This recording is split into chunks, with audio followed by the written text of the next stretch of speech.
Daily Soccer Podcast with the Global Sports Podcast Network.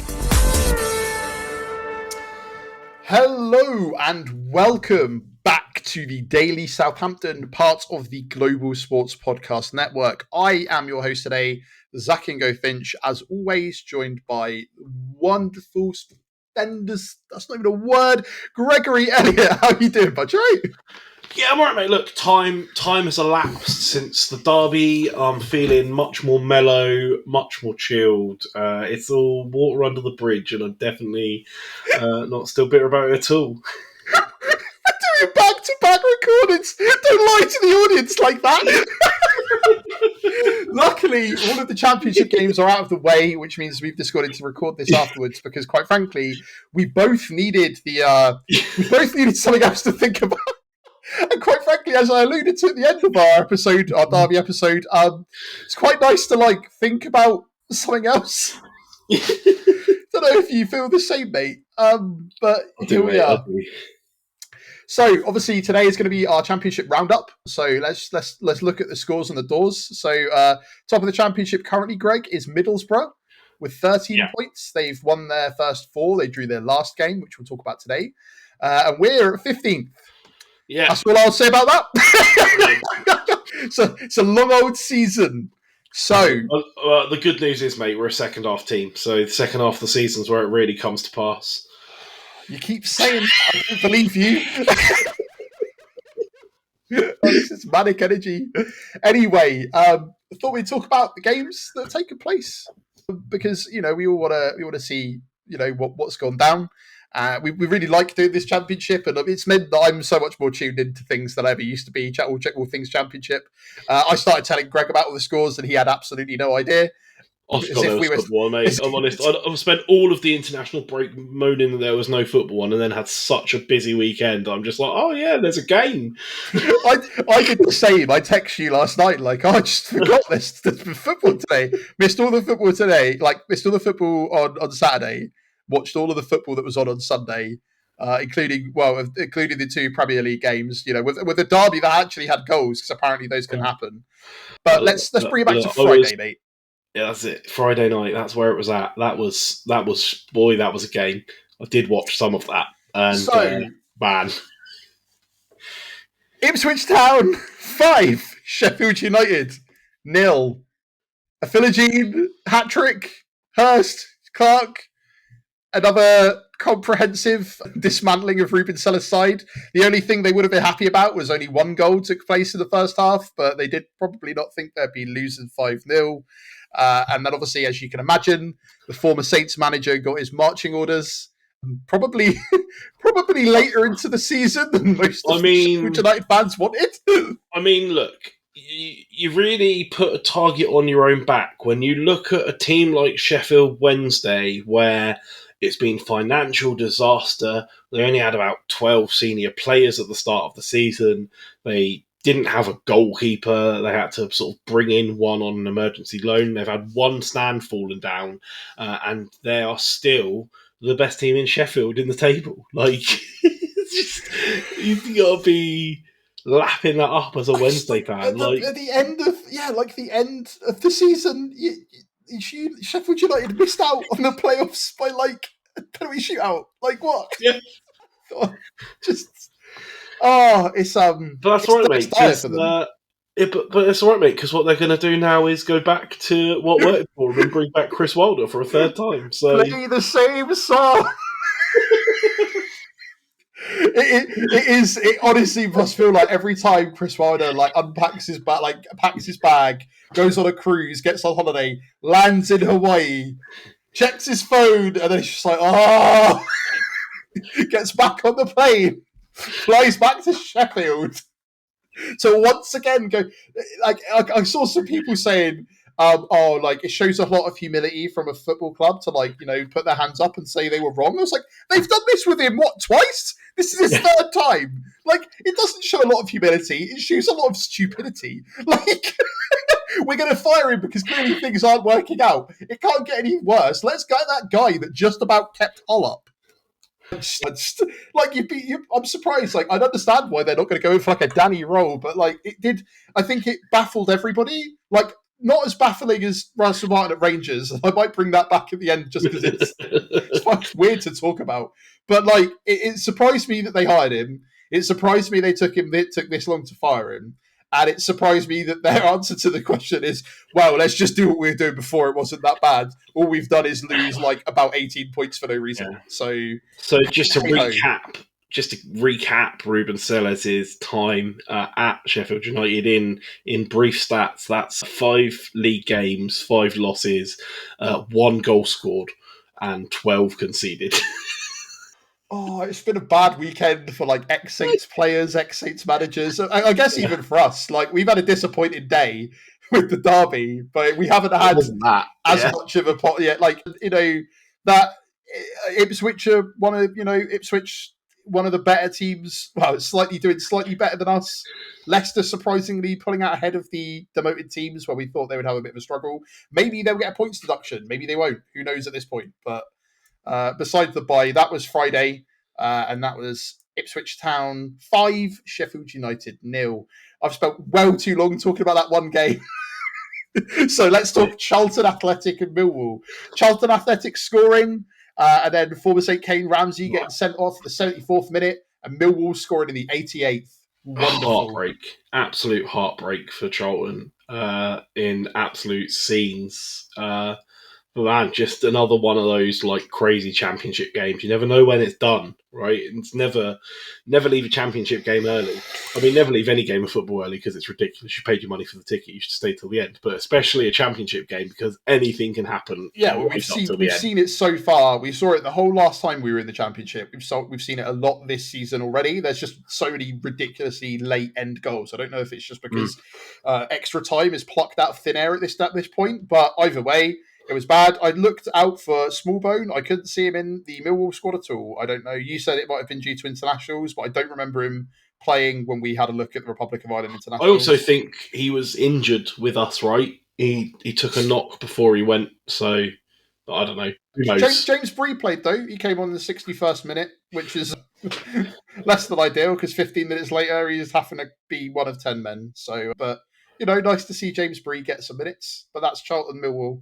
And now we should probably listen to a word from our partners at Bioniq. Your body is unique. And Global Sports Podcast Network has partnered with Bioniq, the world's most personalised supplements. Bioniq provide 100% tailor-made supplements designed to deliver precisely what your body needs at exactly the right levels to optimise your health. No guessing. So click the link in the show notes. Use the code GSPN2025 for 40% off your first month's subscription. Bioniq. Don't settle for off-the-shelf solutions made for just anybody. Get what's right for you right now. And we are back, and we'll run straight into it, Greg. Oxford United 2, Leicester City 2. Probably expectation is that Leicester should have won, but they did pick up a red card in the 24th minute. So that is early for a red card as well. That is crazy. But yeah, I mean, Oxford promoted side, right? We all had them down struggling, and their form suggests that as the case. So to pick up a point from Leicester, it's got to be a win for them. Yeah, they went a goal up, and then Jordan Ayew, about 5 minutes later, pegged them back. And obviously they got red card, and then they managed to get another goal, and similar to us the other day, they got pegged back significantly earlier, and then it ended up 2-2. So, yeah, I think like Leicester obviously probably expected more of themselves, but they are doing better out of the 2 demoted teams and the teams probably vying for promotion last season as well, apart from maybe Bristol City. And Coventry. So yeah, I was kind of surprised. I guess we still need to know what's happening with if Leicester ever getting a points deduction, or do we just allow financial crime now? I mean, it seems to be the third case that it seems to be the way in football, right? It seems to be you rack up as many charges as you want, and it means nothing. So that's more of a dig at the teams in the league above us than the teams in the current league with us. But Oxford United 2, I mean, a team that saved themselves by selling themselves a hotel and their own women's team might have in the past done other financial wrongs. Crazy. Who knows, mate? But that isn't for us to discuss. We are now going to talk about Preston North End 2, Middlesbrough 2. A goal for Middlesbrough from former Saint Matt Target. They seem to be doing all right without their talisman Finn Azaz, who probably wasn't their talisman, but at the same time is definitely a player we knew scored goals for them. Middlesbrough still doing really, really well. They're currently top of the table for a reason. So 4 wins and a draw. The draw coming against Preston. A frustrating side to play, if I remember rightly. They seem to do pretty well. Middlesbrough had the majority of possession and were like the more attacking side, as you'd imagine. Looks like a good point for Preston, to be honest. From 4-man stats, seems like a decent point saved. So, and they had one of their new transferees score in stoppage time. So Preston probably thought they won the game in the 88th minute. And then Middlesbrough equalised in the 92nd. So again, Greg's point of don't leave before the end of the match. Are you literally insane? Comes into fruition a little bit. To be clear, do what you want. It's your money. I think it's just that we're both people that are like, well, we spent money on that. We're going to stay. Yeah. So yeah, I sat and watched us get beat 6-0 by Chelsea all the way to the final whistle. So, and we were late to that game as well. Anyway, besides the point, stuck at a punishment, right? Like we missed all the fireworks because it was Amazon Prime. I remember as we were marching to St Mary's to watch ourselves get battered. Anyway, Preston 2, Middlesbrough 2. So moving swiftly on, Norwich City 1, Coventry City 1. Looked like a bit of a mental game. Mate, speaking of last-minute drama... 96th minute equaliser for Coventry. Look, at least we didn't need to make it that difficult for ourselves today. You always talk about being, a Saints fan is difficult, and that's true. And our derby game was difficult to watch, but at least we didn't go a goal down and have to spend the whole of the 90 minutes trying to get that goal back, and then it felt like it would have been incredible. Because I reckon if that had happened, it would have felt different. They left it late, but it wasn't through lack of try, mate. Like they for all intents and purposes, after the goal, battered Norwich in every aspect of the word. Yeah, Norwich sharp shot for sure, right? Like you don't. Sorry. I mean, if one statistic tells you the story of the highlights, it's total touches inside the opposition box, and that's Norwich 10, Coventry 52. Excuse me, we all know the most important stat, Greg, is XG, and Coventry had 4 and Norwich had 0.15, so... I mean, imagine getting 4 XG and only scoring once. That's ridiculous. I mean, imagine getting XG. For that, you have to have a shot on goal. We don't know about that. That's why we think it's a mythical stat, mate. It just doesn't happen for us. We don't shoot. As you can see, Greg is totally over the derby game. Time is elapsed. It's all fine. By derby game, I don't mean Derby County. Just to be clear, the South Coast derby. It's always laughs when there's only one real derby, and I always think, is it Derby County? And that's just not an intrusive thought. That's a spontaneous thought I wanted to say out loud. Right, so moving swiftly on, Bristol City 3, Sheffield Wednesday 0. Bristol City, man. I thought after they lost Liam Manning to Norwich that they would struggle, and they seem to be racking up some high-scoring games so far, and they are third. But I mean, it's only Sheffield Wednesday, innit? Like, you're saying that I'm worried about us coming up against anyone. Like, the slightly better half of Sheffield because they've managed a point so far this season. Like This is true, but what you need to also understand, Greg, is that Alfie House said he's looking forward to going to Hull next weekend, and I can't think of anything worse. Now, is it because of the City? Not really. I don't have anything against Hull, but again, it's just one of those, we should batter that team, and I can't help but feel that you said that about so many teams last season. And we picked up 12 points. And 2 of the wins we would have never really expected to have gotten. So there is that. So, either way, Bristol City, I guess you can only beat what's in front of you. And, Bristol seem to have hit the ground running, which is something we haven't done this season. So, fair play to them for kicking on. I mean, to clearly have a solid system in place, and were there or thereabouts last season and pushed on for it. So, I guess it makes sense that they've stuck with it this season. Former St. Jan Valerie still playing in Sheffield Wednesday somehow. It's Oh, they kind haven't of got any other players, have they, mate? It is what it this is. is They've this got is who's true. there. He seems to be playing sort of further up the midfield than I remember him ever playing for us. Yeah. And Joe Lumley on the bench for Bristol City, because you might have forgotten about that move, but that also is a move that took place. All right. So, Bristol City 3, Sheffield Wednesday 0. Moving on, Stoke City 1, Birmingham City 0.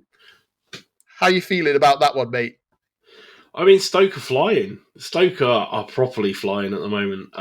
Birmingham are a team that I predicted would be doing bits this season, and but Stoke really coming out of nowhere and just racking up points. I mean, arguably, Birmingham draw, win, loss. Stoke, however, are second with win, loss, win. So you're right. It is they took a loss, but then they've returned to winning ways quite quickly. That's it. We Well, remember it was from paying them, right? It was a tough ground out victory. It's they got the goal reasonably early on, but it was a tough game. Yeah, but at the same time, like we never expected it from Stoke, right? Like when we played them, we never really expected it, and we were like, "Oh, it's actually much harder than we expected." So fair play to them. Mate. Again, the stat that counts: shots on target. Birmingham 0. So that's Greggy, the ball at the goal. You trying to tell us that the point of the game of football is to score goals, and to do that, you need to put the ball in the opposition's net. It's real simple. That sounds like crazy. Some crazy talk, mate. Yeah. But yeah, Stoke City 1, Birmingham 0, and that puts Stoke City second and Birmingham 11th, which is slightly better than us currently. Anyway, moving swiftly on. Swansea City 2, Hull City 2, our next opposition.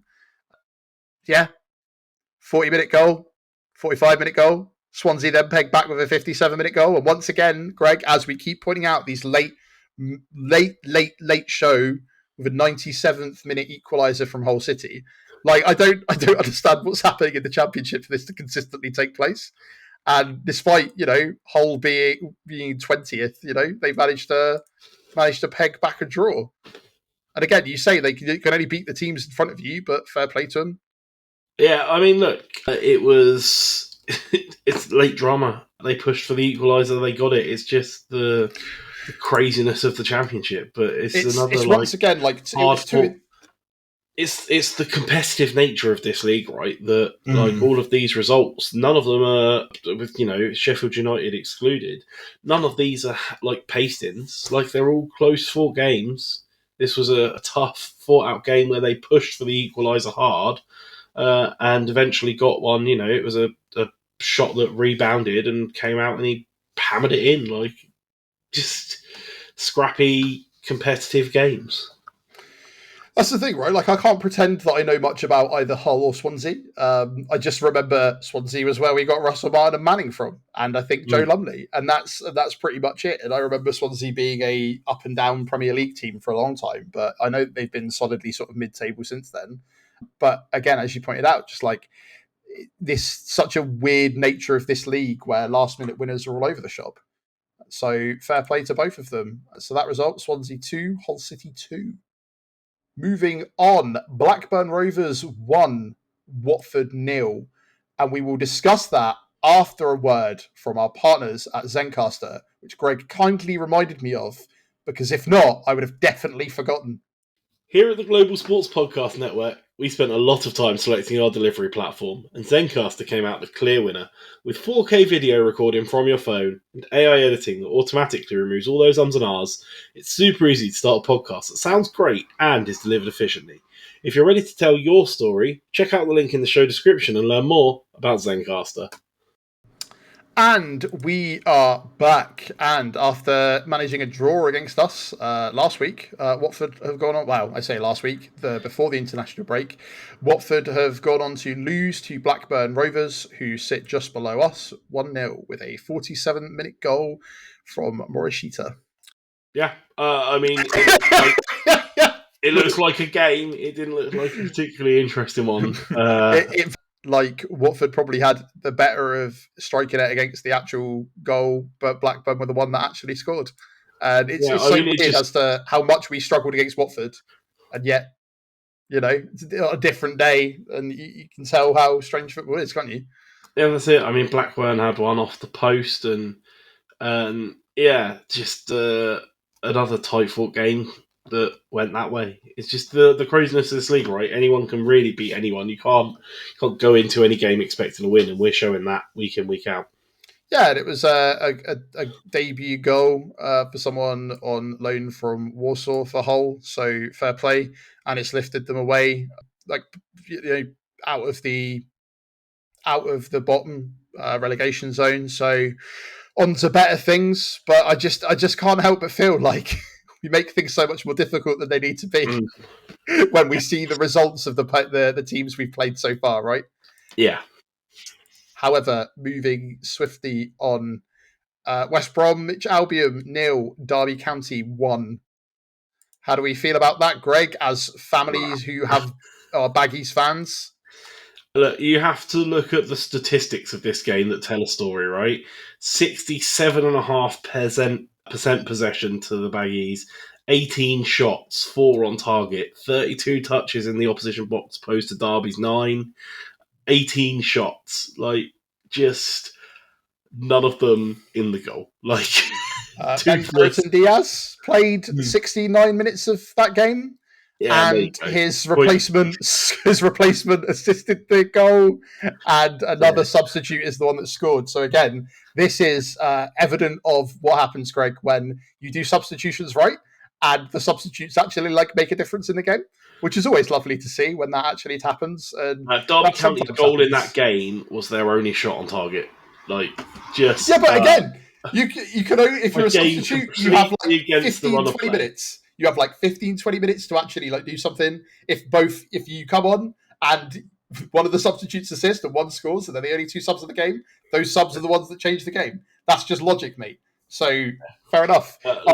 Completely against the run of the game win, but you take what you can, right? Well, according to win dirty game. So according to our network boss Nick Brennan, he will 100% just be happy because when we told him about what our opinion was on Ben Brereton Diaz, he was like, "You're chasing promotion. We're just trying to survive. I don't really care. Maybe he'll score a goal." so that shows you about the enthusiasm of Derby County supporters at the moment for their current predicament. So I think they'll probably just be happy to take the win, right? Yeah, absolutely. Fair play. Always nice to get a win against the run of play, to be fair. And Greg, finally, we are on to our last game of the weekend, and that is QPR 3, Wrexham 1. So QPR absolutely pasted the other week against Coventry, have managed to recover, I would say, pretty well. It's less welcome to Wrexham and more welcome to the Championship. Just that they're finding out the levels. We know that this is a competitive, difficult league, and now they're finding out firsthand. And QPR, who for most of us, I think, were predicted to be not great this season. Either bottom or mid-table, right? We didn't think they were going to do fantastic. Just tough time for Wrexham. Learning how difficult it is when you go back to back. The step up at this level is insane. I also think they struggle from what we're going to have, which is just an influx of new signings, right? Kiefer Moore showing he can score goals though, that he was one of their new signings and has managed to score consecutively the last 2 games now. But the fact that me and you were discussing briefly before the start of this one a little bit about sort of apparently Phil Parkinson's position is sort of on the rocks, which is mad considering he's managed to win and back to back promotions. Yeah, and also it's not like he's doing the worst in the league currently. They're outside of the relegation zone, admittedly not by a lot, but the idea that they're going to find someone better, and you never know, it might be Ruben Seller's new destination, mate. Yeah, or Russell Martin. That would make complete sense. I think that the honesty from Wrexham's point of view is that in the previous seasons, their home form has been entirely what's kept them afloat because the race ground, or Kairas, is supposed to be a fortress for them.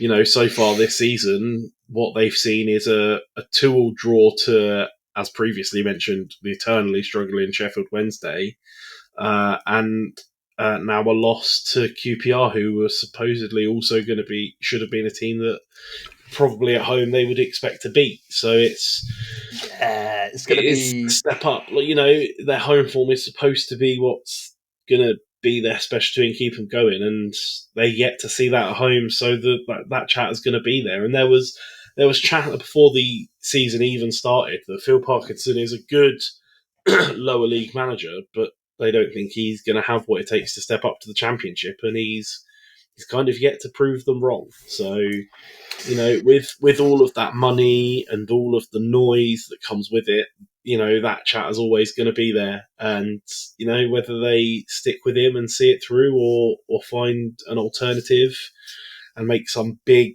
Hollywood sign-in, who knows? But yeah, they're learning how difficult this league is. We kind of. It's funny. You predicted Birmingham would do a bit better, and I predicted Wrexham would, and you're right. And as I said, I think it would have gone over two ways. Either they gel and they do what they've done the last couple of seasons, or they hit the brick wall that is the quality of the Championship. And I think you're probably more right than I have been so far. And I guess we'll see what happens. Maybe they replace the manager. Will it make much of a difference? Who knows? Look, I mean, what the nice thing for Wrexham and for all of the teams we've talked about today, and including ourselves, is that it's still really early days. Oh yeah, we are so early that we can't make these sweeping judgment calls. Realistically, we talked about the transfer window closing being like the start of the real season, and so if you take it by that metric, we're one game in. And now's where it gets real. You get to start seeing what really comes together, and what doesn't. It's why we love this league, right? It's supposed to be this competitive. Anyone can win anything. But, last season, right up until I think 2 games before the end of the season, there was only one club in the league that couldn't go either up or down. So, just craziness all the way to the end. That's what we love it for. That's why it's the best league in the world. It is. That's the line I was waiting for. Look, mate, it's not just Premier League salt. Genuinely, the competitive level and the fact that anyone can beat anyone on any given day, it's what makes it so good. And you don't get that anywhere else. It's just the best. Okay, well, I was about to say that's all we have time for, Greg. But I have a bonus round for you. And that is because as the hypocrites that we are, when we say, well, let's not talk about all of our ex-Southampton players. To be clear, I'm only talking about never bringing them back to the club. And this is a perfect example, right? Russell Martin is the first Rangers boss to fail to win any of the first 5 league games since John Gregg in 1978. That is insane. I saw Ali McCoist say, so they're 10th in the league at the moment, which is one place of relegation. I think Ali McCoist came out and said 10th isn't a place in the league for Rangers. It should be a bus route. And that is, just... 2-0 loss. Kept loyal to his previous side that managed a goalless draw against Celtic, and we know about Russell Martin staying loyal to players when they're underperforming as well. It's not what he sees in training, mate. They should have won 3-0. The goal should have been disallowed. It shouldn't have been a penalty, and they should have scored 3. That's what he said in this presser. So, they've got the moral 3-0 victory. I am surprised he's still in charge, put it that way. I feel like it's only because of the new ownership, and they probably don't want to admit that they've been that bad. He started people there's Big Buddy signing the bench, other bits and pieces. It's just 3 decisions went against us. Yeah, you're right. I didn't even know if you were being legit or not, Greg. I just assumed. But 3 decisions went against us. There was a lot of anxiety, managing expectation. We have so many players trying to get their career. It's so difficult. It's going to be hard. And the thing is, mate, it's not just hard. It's the fact that you've not won a game yet. You won an okay game in the Champions League, right? They got kicked out. So... I kind of, it's and I think it's because me and you keep interacting with the stories. The problem that we've got is we just keep being fed all of this news to us because we've accidentally trained the GSPN Southampton's Twitter, and all its other social medias to just consistently throw Rangers content at us, because we just keep an eye. And this keeping an eye has become sort of like watching a car crash take place, where you know you're in trouble for rubbernecking, and you should not rubberneck, especially if it's someone you know, but you also morbidly can't help but look over and be like, what is happening over there? And that's kind of how I feel about it, because he gave us some of the best times and also, in my opinion, some of the worst. Again, like that Chelsea game you were talking about, Greg, we ran to it, we were late, there were pyros, there was a pitch invader. It was the worst game we ever saw, only to get worse, and then the whole meme of it can carry on like that when we lost 5-0 to Tottenham. Yeah. So it's kind of weird to see it all fast forwarded, because they're getting the whole what we had in our Premier League season, but just only that. Yeah, but only that without any of the Championship season. Literally, some of the chants, some of the things said at Ibrox from the fans, it had real vibes of that Tottenham game. You've lost the how you're going to be able to go into that stadium and expect to go in front of the fans and be like, all right, guys, don't worry, I got this. And like I expected him to go before Ruben Sellers, put it that way. Yeah, and that says a lot. And I feel like the Ibrox faithful and Rangers fans are a rowdy bunch. I am very surprised that he is still in a job. But again, that was just a little bonus episode, Greg, because we keep seeing it fed to us as the algorithm knows we like it. So that's the Championship for this week, mate. Crazy as ever. Lots of late goals. Lots of grinding out of results. I think what it shows you is that it's a much tougher league than people think. And a lot of what we would expect to be wins turned out to be losses, and vice versa. Either way, hopefully I get to watch something next weekend that at least contains goals. Let's hope, mate. Let's hope. Wonderful. And that is about all we've got time for today. Thank you very much for listening to us. Our energy has been manic. We are tired. We are angry. We are sad. We are happy. We are all of the emotions. Ignore all of that. Follow us on the socials. We're on Facebook, X, Blue Sky, YouTube, Instagram, TikTok. Maybe we'll be unhinged on there. Maybe not. Probably not. I don't pick the socials where we're the most crazy, because that's weird. Thank you once again for listening to us and being a partner in our madness. We will be back tomorrow with something Saints related, and we will see you in the next one.